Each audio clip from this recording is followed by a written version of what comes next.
要想懂得多，就听罗昌说。随着生活水平的日益提高啊，现在每个家庭当中呢都有自己的小轿车。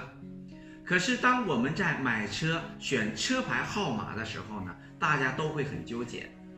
有很多朋友呢都过来问我说，罗老师有没有什么简单的方法能够让我们选择更旺运自己的吉利数字呢？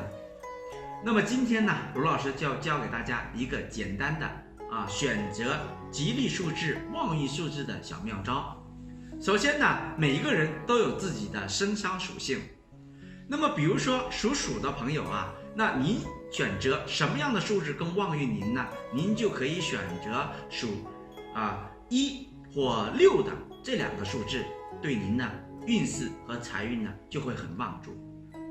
所以说不用在选车牌号的时候呢很慌张、很迷茫，不知道如何去选择。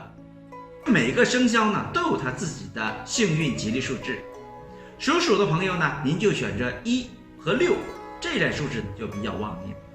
那么像属牛的朋友啊，你可以选择呢5和10数，这两个数字呢也比较旺运。说如果5和10没有怎么办呢？罗老师，那么我再告诉你，你也可以选择2数、7数，同样对你很旺助。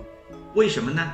像比如说属鼠的朋友啊，16为水数啊，对他这样的对你运势就很有帮助。那么属牛的朋友呢，5数、10数呢，五行属土，对您呢很帮助。那么选27呢，五行是火数，火数呢火生土下，所以说呢就会对我们的这个车牌号码就很旺运。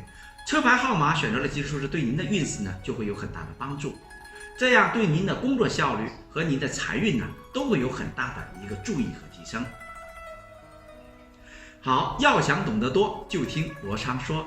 如果其他的生肖朋友您也想了解您的吉利和幸运的数字，或者是说能够更精准的选择自己的旺运的车牌号码，您可以私信罗老师，罗老师第一时间呢就会帮助你来解答这个问题。